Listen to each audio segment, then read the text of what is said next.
This is Karen Hey, with Karen. Mojo. Hey, how are you? We're going to start Sorry. Heart Mojo today. How do you like that? And we're going to Good. continue on with our conversation of last week. And for those of you who may not have listened last week, um, I was sort of on a rampage because we all talk about kindness, and Heart Mojo is about kindness. It's about, understanding the journey that an individual is on. And all the challenges they face. Absolutely. And, we all face challenges. Some are bigger than others, but I'm finding that there is so much, God, I don't even want to use the word, but I'm going to, evil in the workplace. Mhm. I work independently, and so I don't see it a lot, but I saw it with my son's last position, talking about evil. They knew he was going through PTSD, and they played on it to such a point that, I was getting phone calls in the middle of the night because he was just so distraught. I understand. And so, Melinda, you and I have a very similar personality. We want to make everybody around us happy. Well, we want them to be safe and feel cared for, that somebody cares about them, because that is so lacking in our society today. It really is. I mean, that's why we started the podcast. Well, you made me start because I tried to, on my Facebook page to help people who are going through cancer and that kind of journey and that kind of challenge to know it's okay to have a bad day, but it's okay to have a good day. And it's okay. Everything is okay. It is what it is. And you go through it as best you can. And I wanted to try to help make it okay. Okay. I hate to say okay a million times, but I did. I tried to make it that for them. So I made fun of the side effects I had. I made fun of losing my hair. I made it be something that you could face with a smile. Right. And today, it's so needed. And so now I've taken that, it started the podcast about how we go through life's challenges and go on that journey to what I do now, which is work in the senior care network. And unfortunately, there's lacking a lot of kindness there as well. And that's our most vulnerable population, even more so than children. And as I've said to you, if we all take care of ourselves, we're going to be a senior, and hopefully we'll be, yep. And hopefully we'll be able to take care of ourselves. Right. But there probably will come a time when we can't. And, family can only do so much because family has other responsibilities. And when my mother moved into assisted living, she was in Michigan. I had a brother in California, a brother in New York, and here I am in Ohio. And she was basically on her own. She had her grandkids around, she had her nieces and nephews, but they all had other obligations. Right. And so we were dependent on the facility to ensure us that she was okay. Cared for. And we were very lucky. We were very lucky. She was in a facility where if she went missing, and she did this one day, my mother was not a walker, but she took her walker out and took her walk. Yeah. And they were adjacent to the Jewish Center up in West Bloomfield. And her great nephew is the director. Oh. And she just thought, hey, I'm going to walk over and surprise Brian and say hello. And she didn't tell anybody because it was midday. She knew she'd be back for dinner. But somebody said, Dorothy's not in the social room. She's not in her apartment. Right. And we started getting phone calls almost immediately. And that's a good thing. I mean, that's a very good thing. Absolutely. How long ago was this?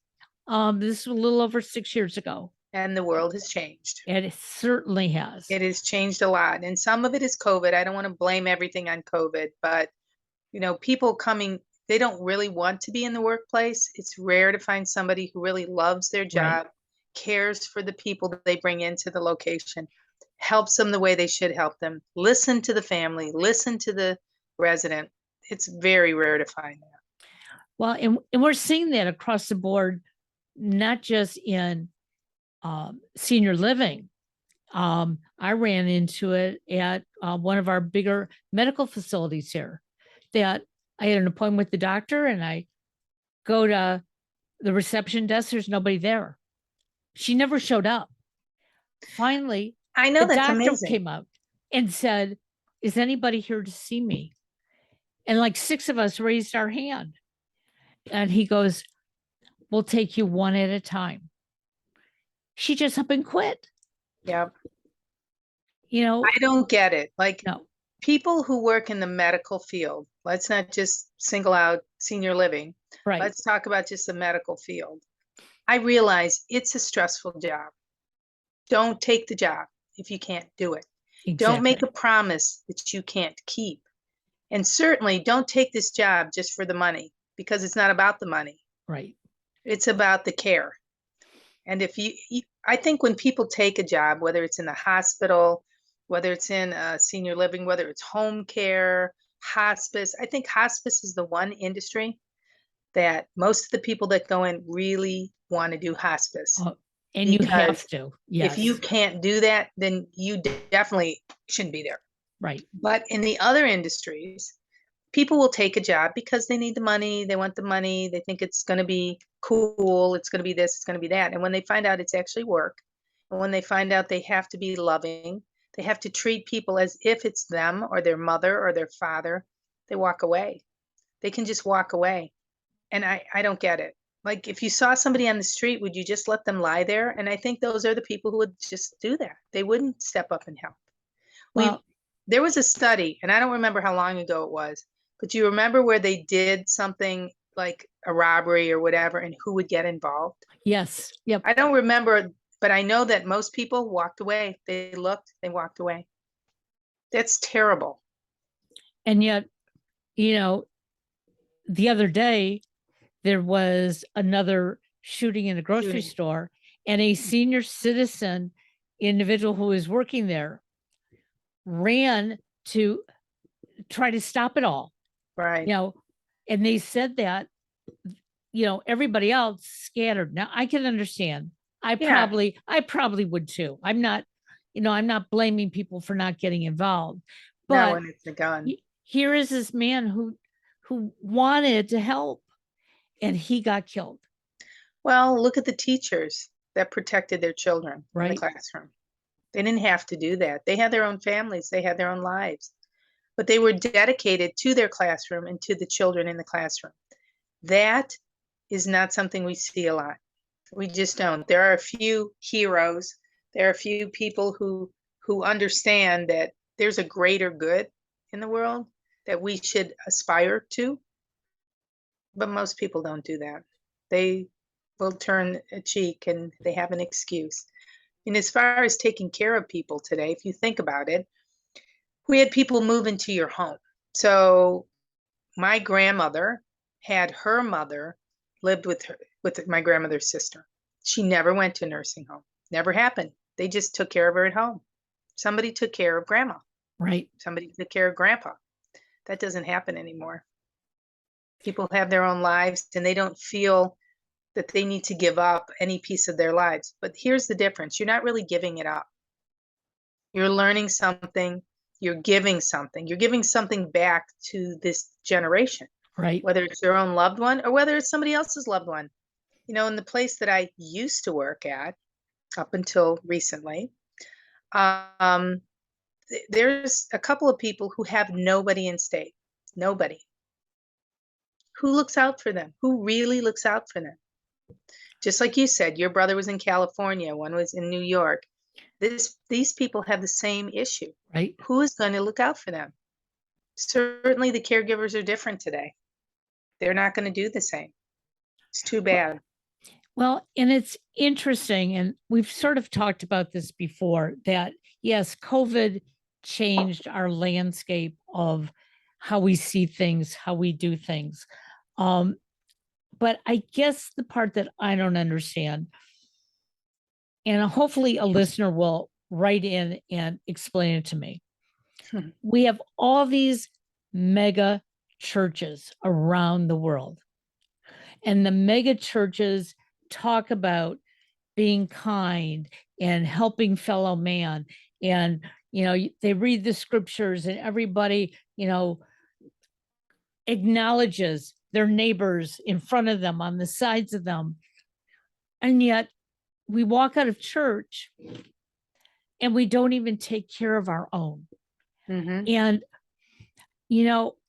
I made the decision, oh boy, it's close to 40 years now, that I wasn't going to be a member of a religious organization, because what I was experiencing, and maybe it's not this in all of them, but what I was experiencing, it was more about getting my membership dues than it was about understanding my situation, being kind.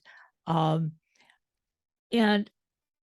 I was like, why do we have to have these big fancy buildings to go into to become a community? And if we're going to talk about the golden rule and all these other things, then why aren't we practicing it? Practice what you preach, walk your talk. They don't. They just don't. And it is about the money. In many of these organizations, no matter what religious background it is, Right. most of them, it's about the money and it's about control. It's not really about getting out and helping their fellow man. They're not really out there giving to the poor, or they do it for TV once in a while. Not every day. When somebody can say, that's in a religious institution, a senior institution, a hospital, if somebody could say, well, I don't do charity. Isn't that what we're supposed to be doing?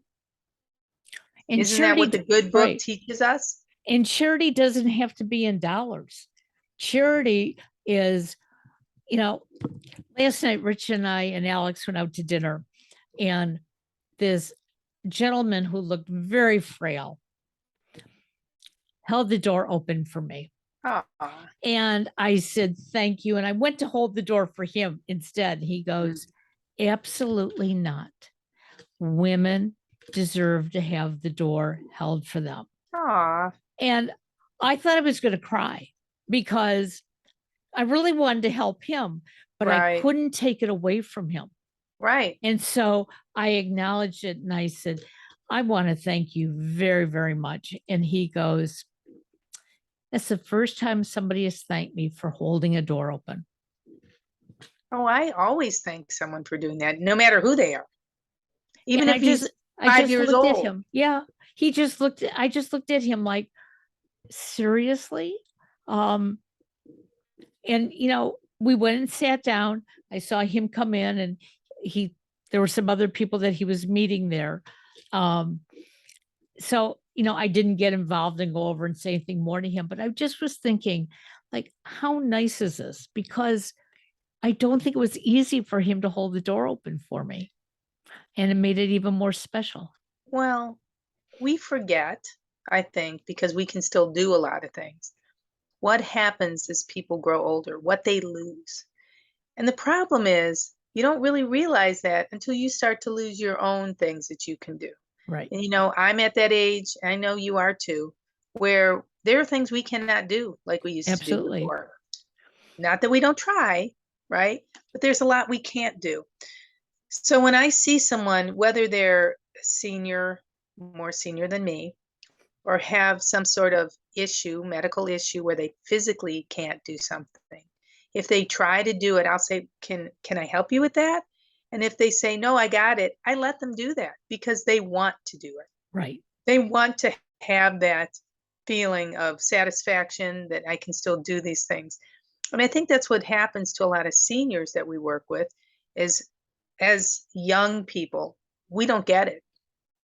They don't get that these people are losing daily things that they were strong, that they used to teach these young bucks, as they would say, Yep. to do. And it's hurtful and it's painful and they're sad and they can't express it because they don't want to say, well, I can't do this anymore, so I'm mad. They don't want to say that, but they react that way. Right. But if we go back with kindness and understanding and helpful, you're going to have a whole different reaction from somebody. And if you're a caregiver, it's even more important to think about that, because not only is it the basic thing like holding a door, it may be going to the bathroom.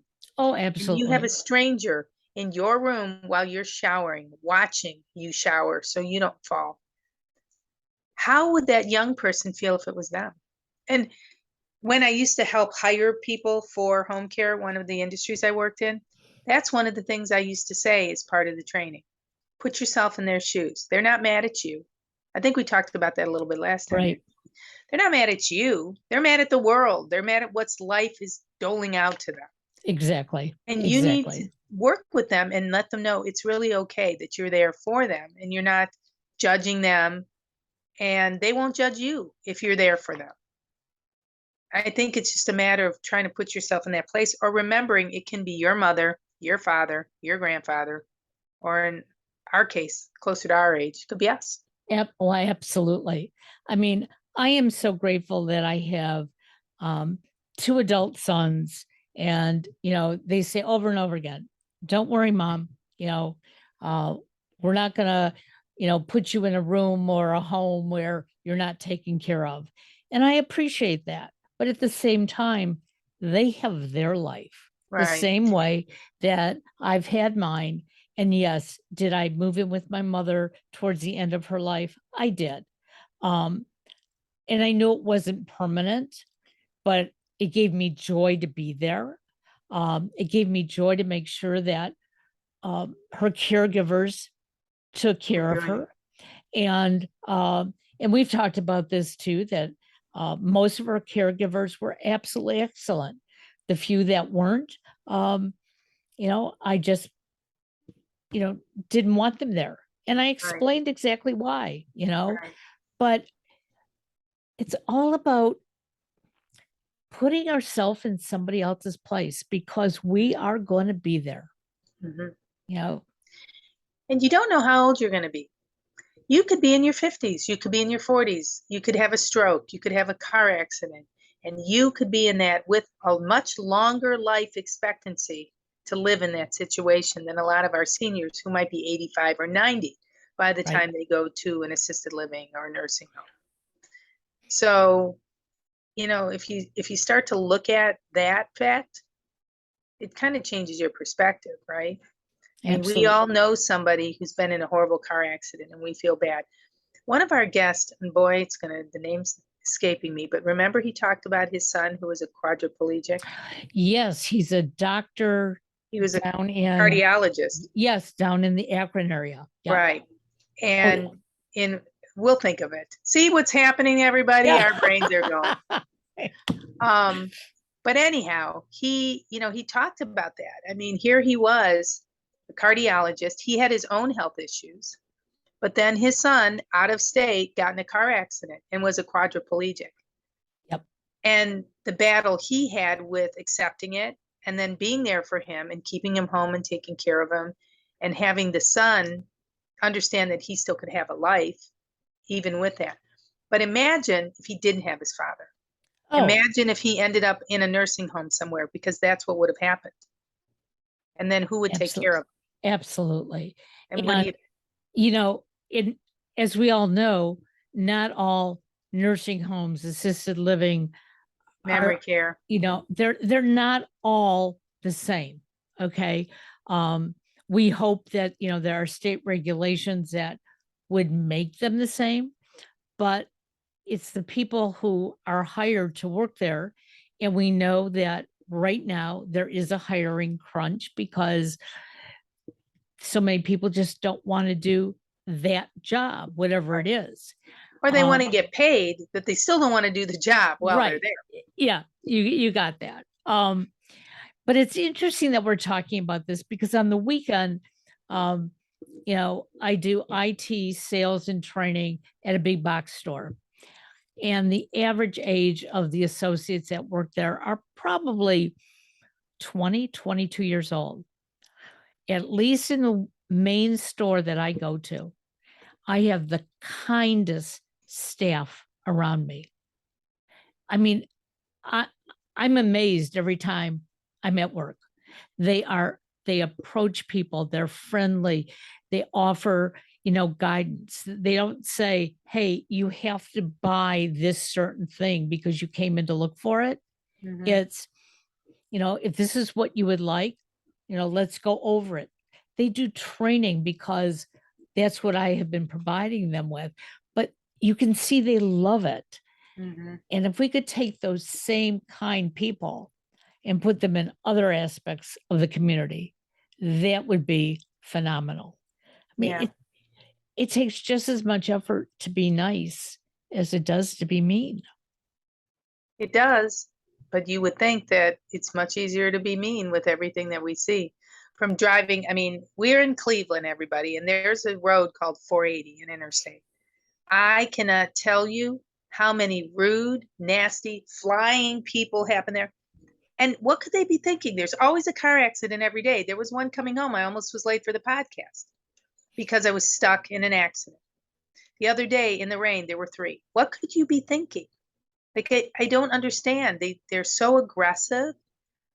All they have to do is be nice. Like, okay, I don't have to go 90 miles an hour. I'm going to let you in. But that's not what happens. There were motorcycles going between the cars. And all I thought is, oh my God, one person just has to sway a little bit and knock them out. What Exactly. could you be thinking? Yeah. I Well, I don't know. everybody's in a hurry.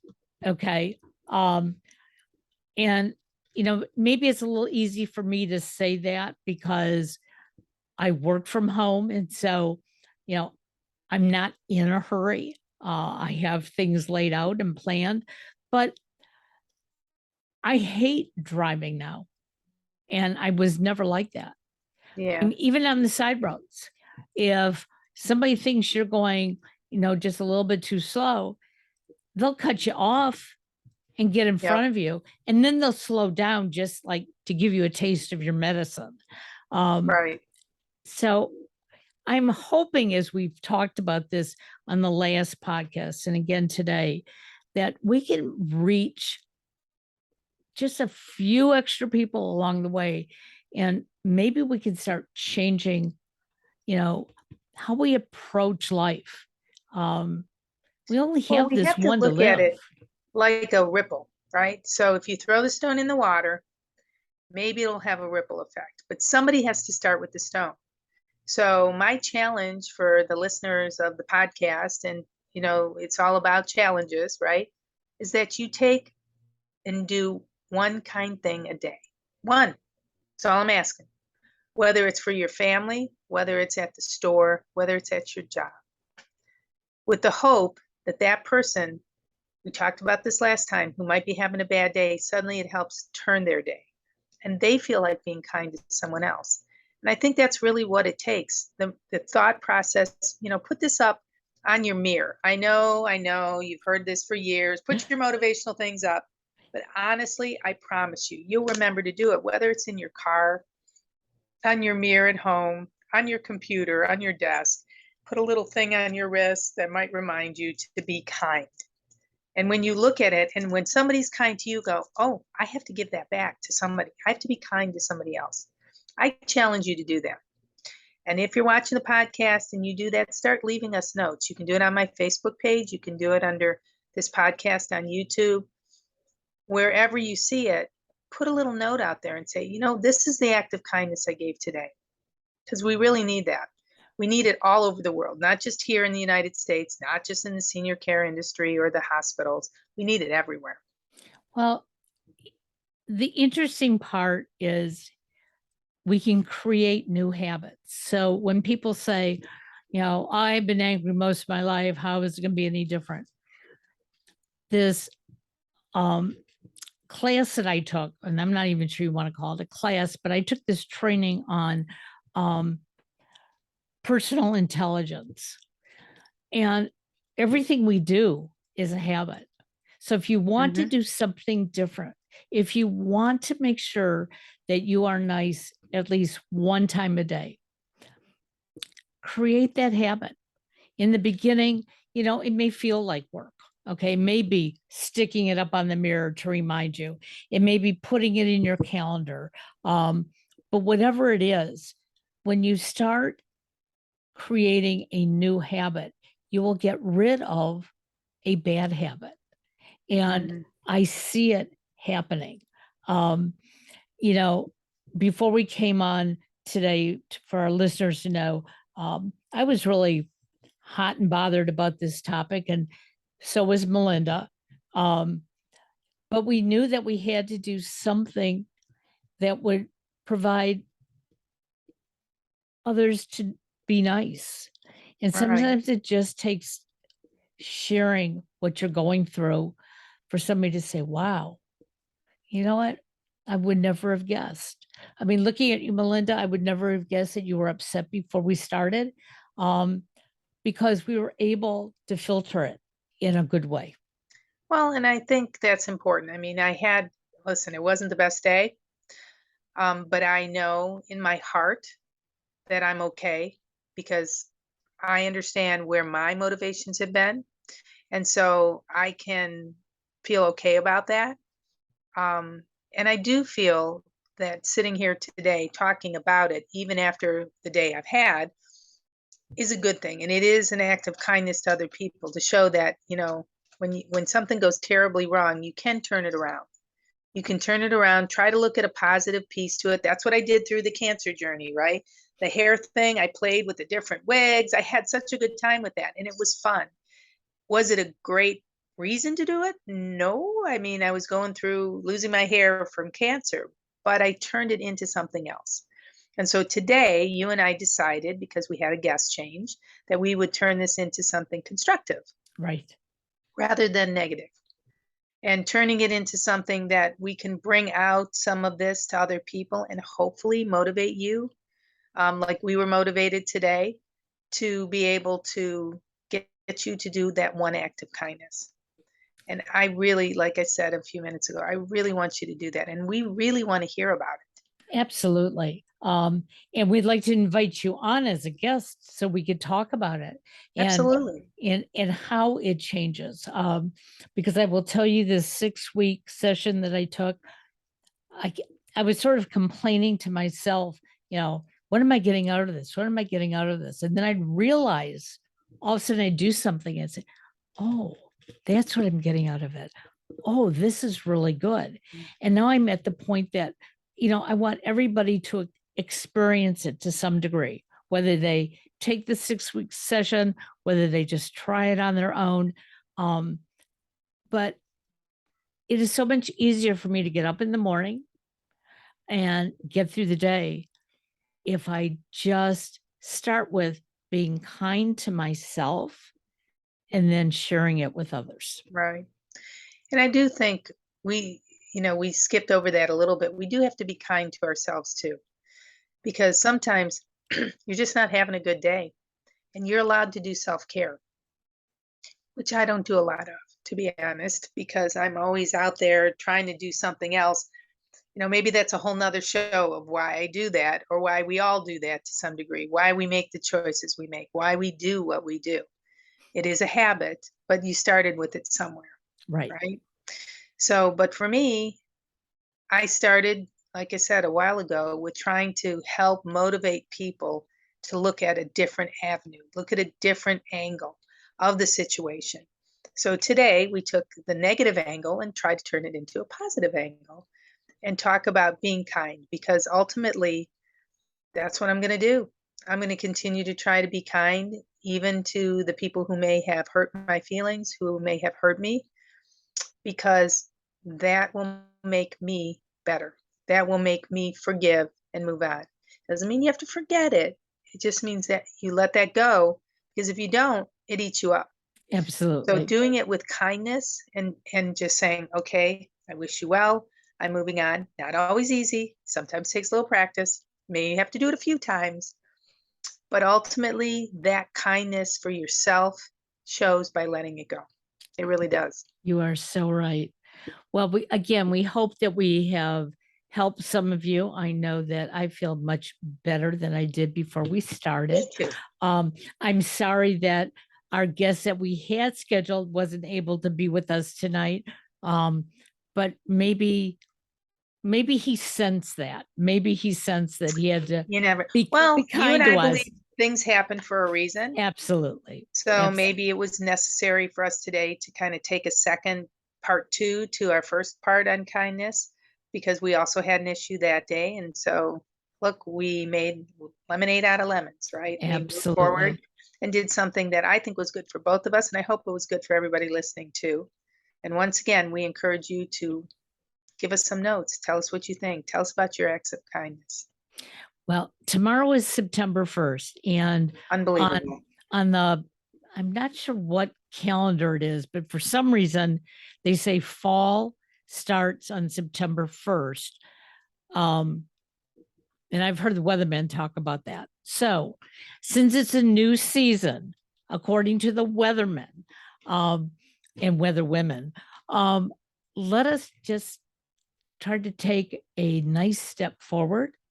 And we're going to take your pulse on this, maybe in a couple shows in the future, and find out, how we're all doing. And I can't wait because I think we're going to see some positive results. And grab your pumpkin latte because you know you're going to start to see it. And do those acts of kindness and write them down and let us know. Have a great day. Take Thanks, care. you too. Bye-bye.